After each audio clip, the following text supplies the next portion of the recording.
Welcome to the Point. Election integrity and security is something we have heard a lot about since the 2020 election.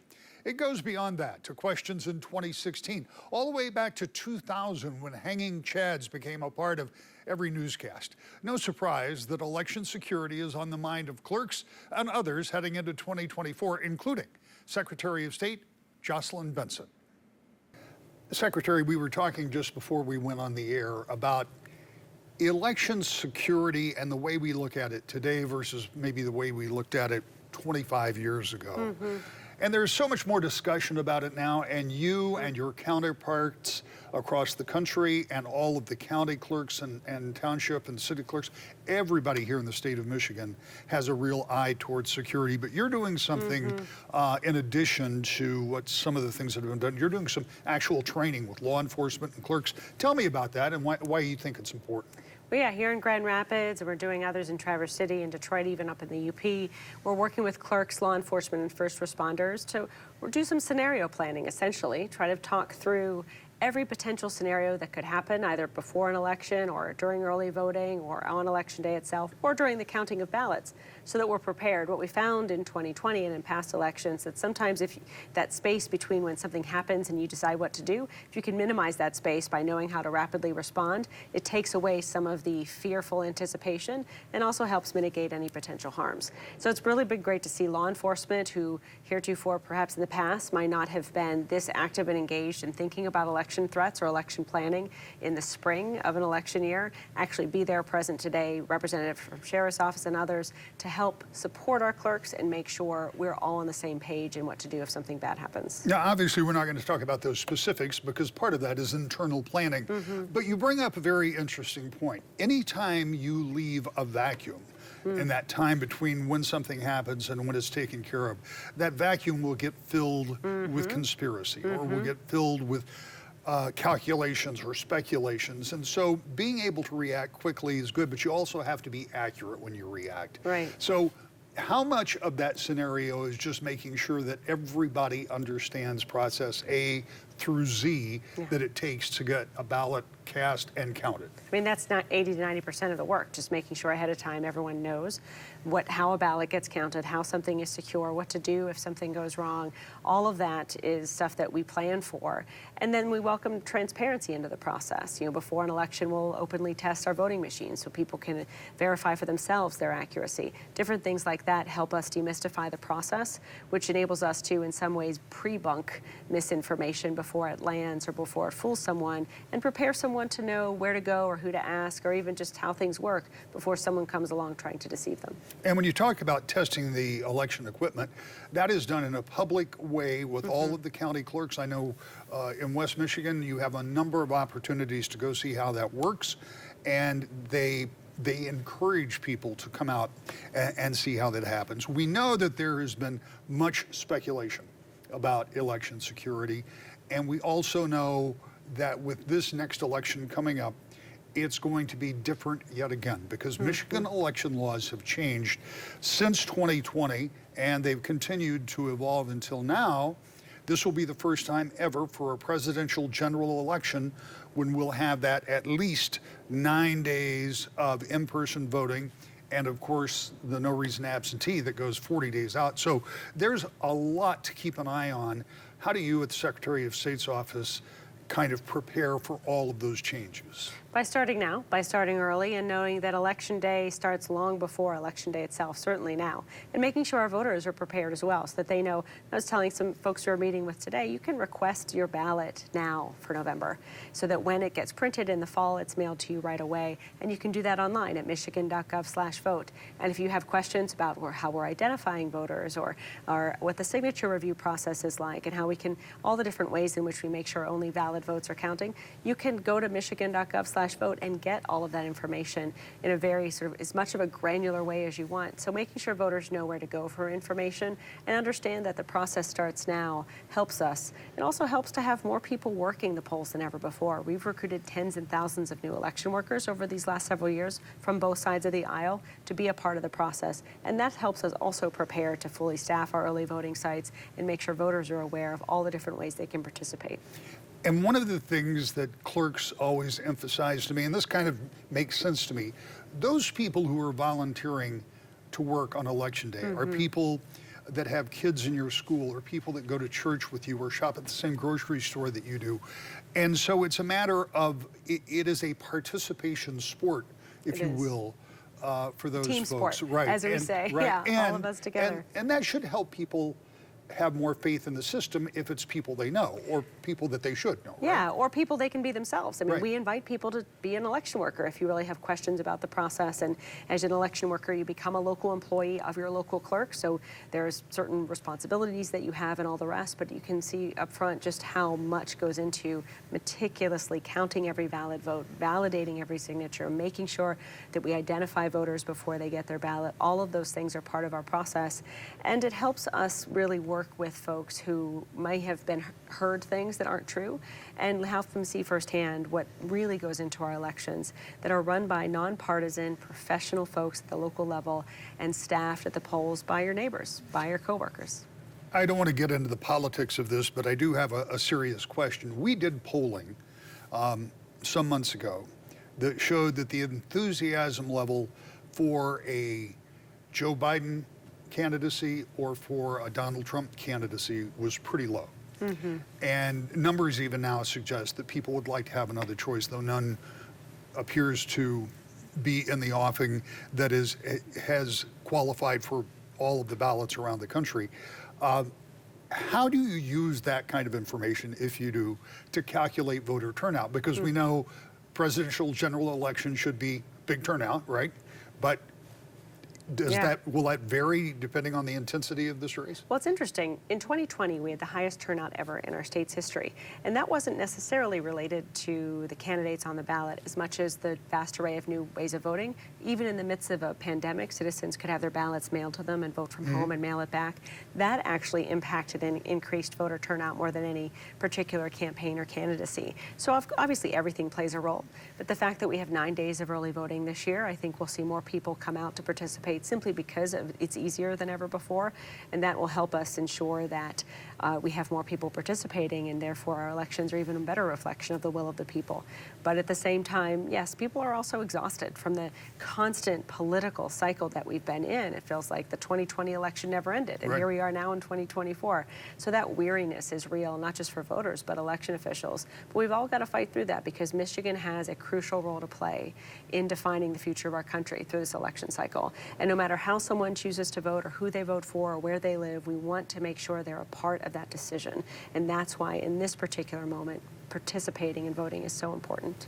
How much more difficult is it for you, and by extrapolation for the county and city clerks, to have to do that early voting? I mean, I know it was something that was voted on. Many people wanted that to happen, but it's much different than having a polling place open for the hours of the election to having maybe multiple polling places open for 9 days before for that election. What kind of extra workload does that put on everybody? Well, let's just say it's a lot of extra work. It's a lot of extra personnel. It's a lot of extra security, and it's a lot of extra funding that thankfully the state provided for our localities. And also a lot of work to educate voters. It's new. People aren't accustomed to perhaps after church on a Sunday going to actually vote in an election. And now they'll have 2 Sundays in which they could do that prior to any statewide election. So a lot of our work and a lot of the attention in this point, since we've had our first statewide election with early voting, we've got the infrastructure bill, we're ready to go, but now we have to educate citizens about it so that they take advantage of what really is an added convenience for them that we want them to know about, we want them to believe in, and we're providing it for them, so we want them to know it's safe and secure. Running out of time, but on that note, I want to point out that not every polling place will be open for those 9 days. Different jurisdictions will take different approaches to them, and that's the way it's written. So you can do that. You can even combine jurisdictions if you want to. So if somebody finds a situation where their normal polling place isn't open for those 9 days, they should contact your office, the county clerk's office, whomever, and find, because there will be a polling place designated for them even if it's not the one that they voted at for the last 20 years. Yeah, think of it as a voting center. It's, Right. it's a collection of a number of precincts in one location. So you can go to michigan.gov/vote. Even now, enter in your address and it'll tell you where your voting center is during that early voting period. And then your traditional precinct will be there on election day itself, the last day of voting.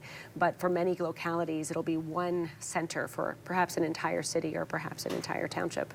As always, Madam Secretary, we appreciate your time. Thank you. Thanks for having me. Our last week's show was supposed to feature Representative Matt Hall. He's the leader of Republicans in the state house. But when former President Donald Trump made a stop in Grand Rapids last week, that changed the lineup to allow for some of his comments and Democratic response. So, with apologies to Representative Hall for the change of schedule, here is our conversation. Let's talk about the difference that a year makes when it comes to the legislature. Last year, things were passing left and right, frenzied activity, first 100 days, maybe a record in the amount of legislation passed as Democrats took over. This first quarter of this year has looked considerably different with Democrats and Republicans tied at 54-54. Tell me what it's been like for you, because I know you've made a number of comments talking about why there should be shared power, yet there is no shared power. Yeah, so, last year we saw the first Democrat control of all parts of state government for the first time in 40 years. And you can imagine the Democrat leaders were pretty excited for that. And so what we saw was a major overreach last year. So we saw them do a lot of policies that would hurt the business environment in the state. Things like repealing right to work, which is putting a closed for business sign on Michigan, and limiting people's paychecks unless because they're forced to join unions, whether they're providing value or not. We saw them fight the income tax, and that led to an income tax increase this year. You see them repealing legislation that would ensure that the public has input before these new environmental regulations go into place that could cripple business. So you saw a lot of these things happen. Then this year, the legislature was tied because two Democrats moved on to mayor in their cities. So this year, we started out the first quarter tied 54-54. And so I looked at that as an opportunity. I said, well, I understand in today's environment, when we're managing our parties, it's easy to say, we have a majority, so let's not work with the other side. Let's do it all with Democrats, which is what they've been doing in year one. But when you're tied, that creates an opening where you could say, hey, it's not that I want to work with the other side, but we must work with the other side because we're tied. So we literally can't pass a bill unless we work together. So I thought that was a real opportunity when you looked at the governor's recent population council, which pointed out we have some major problems in Michigan. Our incomes are declining. We're 39th in the country in incomes. Our population is leaving. We're among the worst in the country. Our education scores are very poor. I think it's 7 out of 10 fourth graders are not proficient in reading, and 7 out of 10 sixth graders are not proficient in math. People are leaving our universities and going out of state. Our cities are not places that people want to live, according to this population council. Our roads are among the worst in the country. So what I proposed to the Democrats was, let's get together and let's figure out what can we do to solve these problems together. Unfortunately, what we were met with was, the Democrats just taking off a lot of session days and putting up a few bills here and there, but I think we missed the opportunity. I think there were 23 bills passed total. If you go back to November of last year forward to today, which is 6-7 months, you're going to see 23 bills passed and really not tackling any of those big issues. So I think when we look back at this year, we're going to say there was a real missed opportunity to do good work together. We have some special elections coming up, and that's going to change things. It'll either go back to a Democrat majority, or it could remain tied, or it could go to a Republican majority. But most estimates are, it'll probably either be tied or go back to a Democrat majority. And when that happens, I think you have to worry that they're going to come back with that same anti-business agenda and keep doubling down on policies that are going to lead to the economic decline of the state. Is it more likely that they come back with the idea of having about 2 months to get a budget done, do a budget, get it to the governor, and then get back to the districts to start campaigning, because this is a very big election year? Yeah, and with their record, they're going to need a lot of time to try to spin it to the public. So that makes sense. We have a budget that we have to do this year. There's a statutory deadline to do it, I believe, in July. So, where that's at, just to explain this, Governor Whitmer and I started the same year in 2019. And since then, spending has increased 46%. Now, I will acknowledge that a good part of that is federal spending that we're allocating, but when you look at Whitmer's budget this year, it's $81 billion. It's about a 46% increase from her first budget. What we saw last year is Democrats spent our entire state surplus, over $9 billion. It was the biggest surplus we ever had.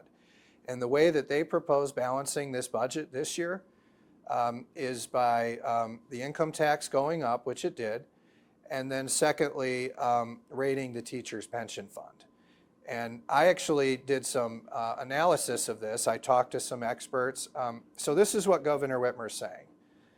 She's saying that she believes we're going to get an 8.25% return every year for the next 15 years on the teachers' pension fund. Her experts tell her there's a 70% chance that's going to happen, okay? So if that happens, then according to Governor Whitmer's math, we have $700 million we can move away into other spending priorities, all right? What that means, though, under her math, there's a 30% chance that I'm going to have to tell the teachers of Michigan there's not enough money in your pension fund for you to get your pension. And I will just tell you, no one I've talked to believes that we're going to get an 8.25% return over that time, all right? And then I'll say the next question, if Governor Whitmer is wrong, do you trust the politicians to put the money back in the fund to make it up? The answer is the public doesn't believe that. So what we want this year on the budget is we want to set priorities. You saw the governor lay out some ideas. Free school lunches, permanently funding that. Free community college for all. Free pre-K for all. Now, I think most people would agree there's some merit to her ideas. The problem is, though, they just tack them on top of all the existing spending, and they want to raise the income tax and take away from the teachers' pension fund to do it. Instead, I would say, why don't we set priorities? Why don't we measure programs and look at what's working? Her own population council chairman, John Ricolta, recommended zero-based budgeting, which is basically making a department justify all of its spending each year. But the point is, you take the popular ideas, you tack them on, and you fund them with budget gimmicks and tax increases.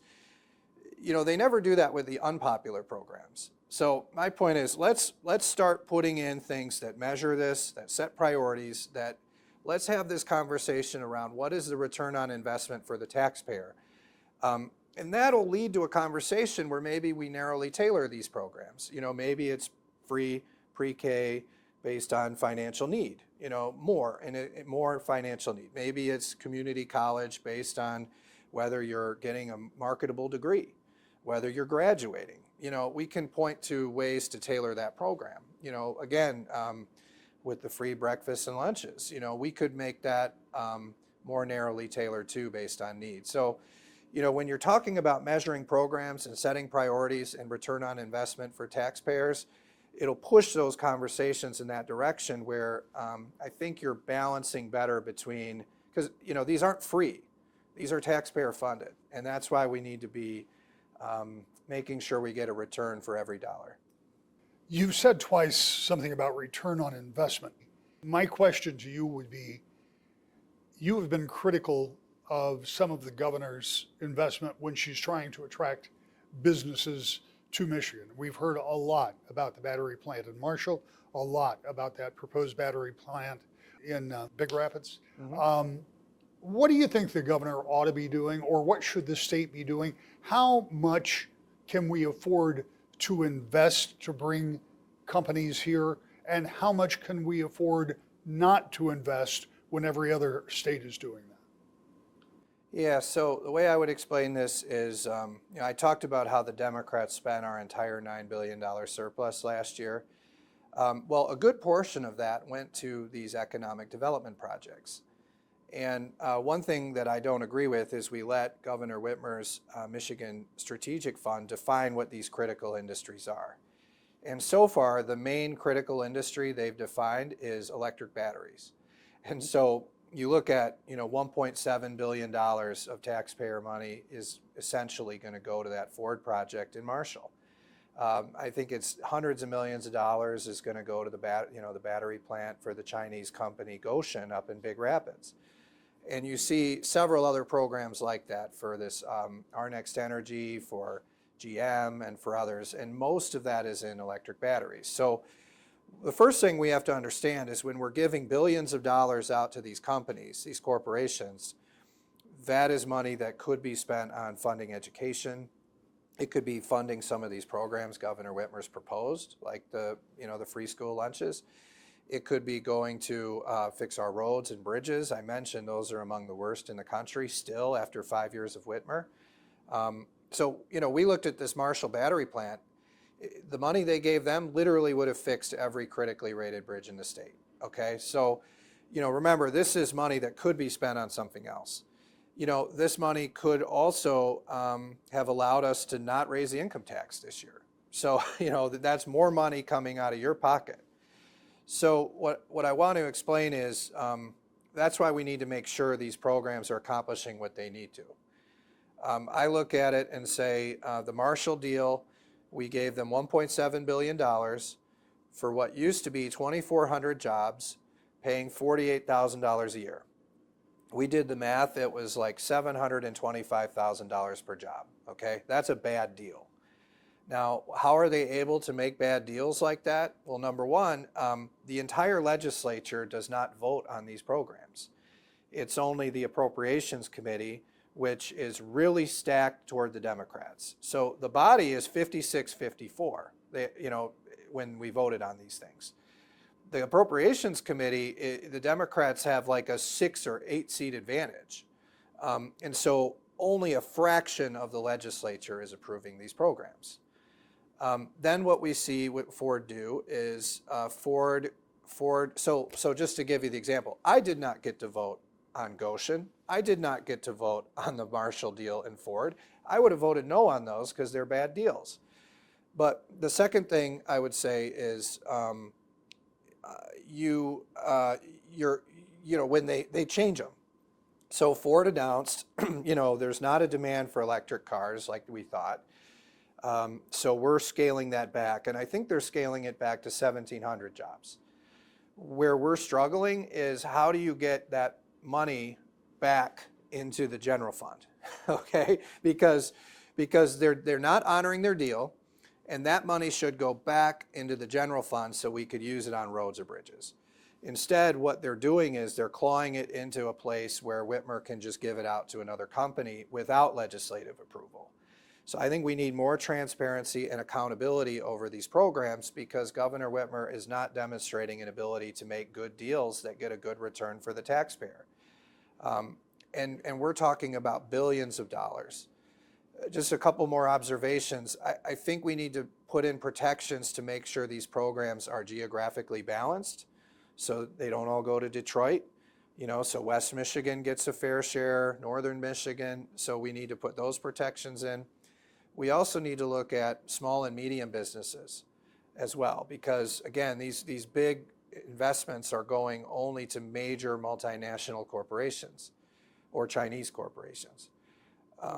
So that is another issue. And then I would just say we need to change our emphasis. So Whitmer's economic focus is basically, let's create a bunch of policies that make it harder to do business in the state, that make it more expensive, more regulations, more taxes.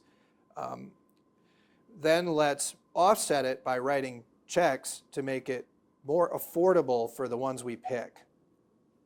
There's a simpler way to do this, which is you just have better business policy in your state. You work on your regulatory policy and improving it. You work on your tax policy and improve it. Then it brings down the cost for everyone, and you move the emphasis to how do you take the existing companies in your state and help them grow.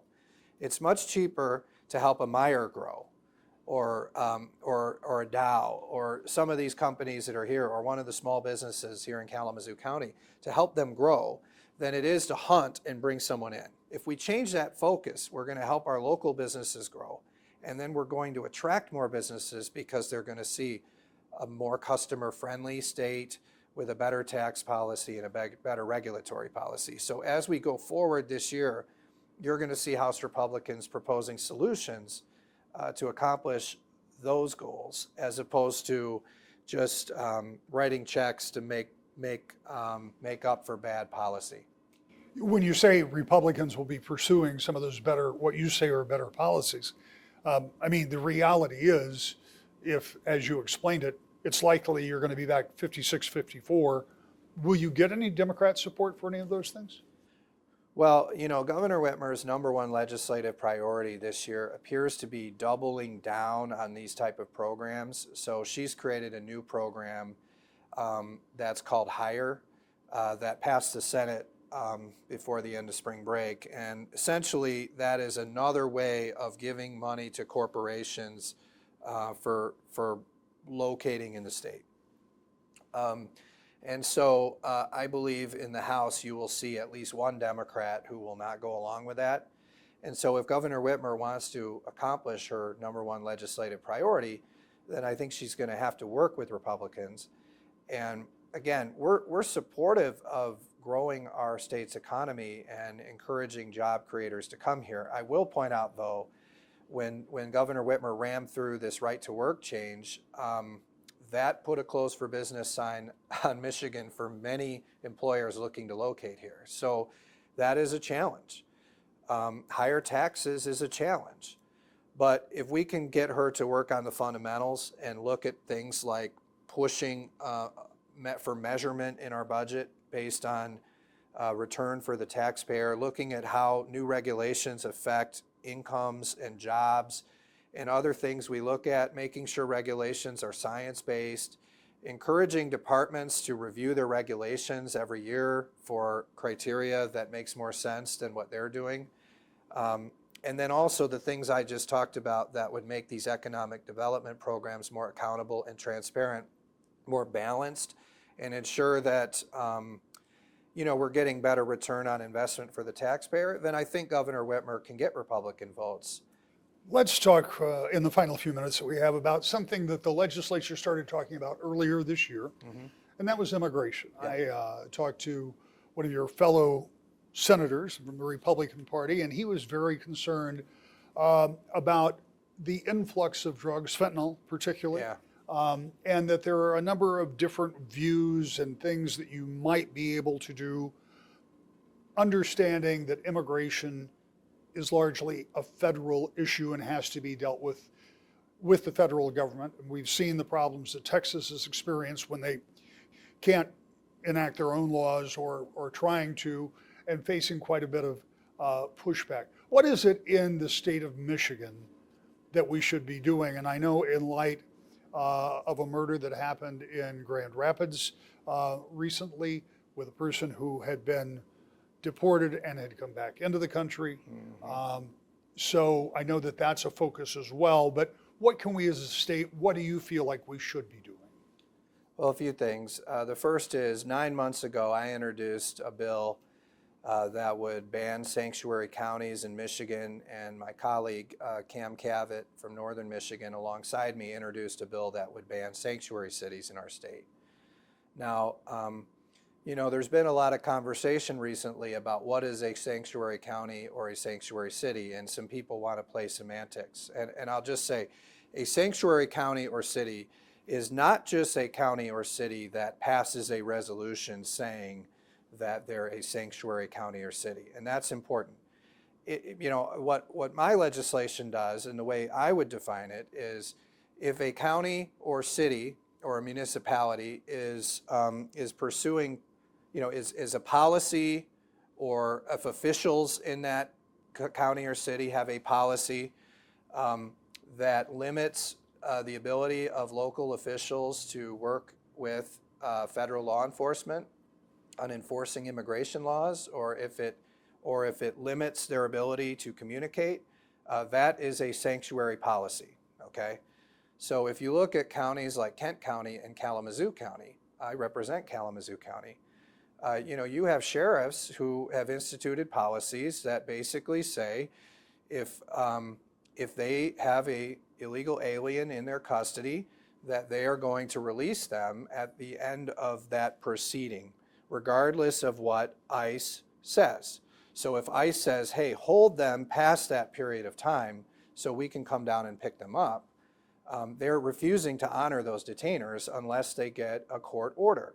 Now, I've done some research on this. There's not a such thing as a court order for an immigration administrative offense, okay? That's not a thing. And President Trump's ICE department, spoke out about that in 2019 when a lot of these conversations were going on in counties across the state about refusing to enforce federal immigration laws.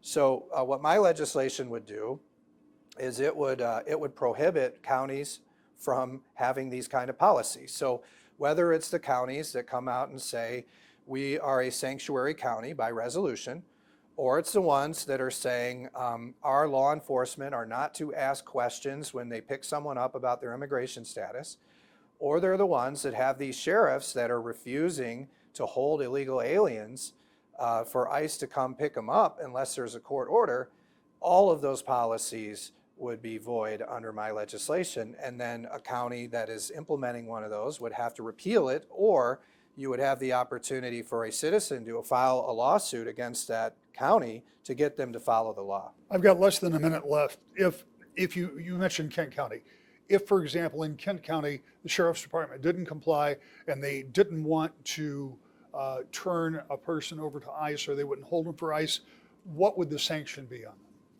So the legislation that I have, the sanction for them would be they could be sued for it. So they could be sued by someone in the public, but the state would not enforce some kind of a sanction. Right, yeah. I mean, there's conversations about taking it farther, but that's what I introduced, was making it illegal and then giving citizens the opportunity to enforce it against their communities.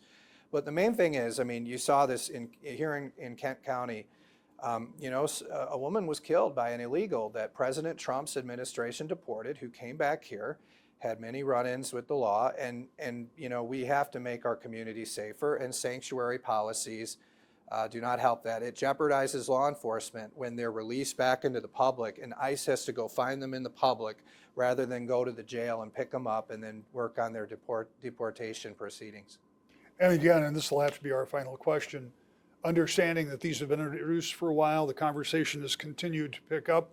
The reality is that even if you could get them through the legislature, the governor would never sign them, right? Unfortunately, Governor Whitmer has not been an ally of enforcing our federal immigration laws, and Michigan is more dangerous because of it.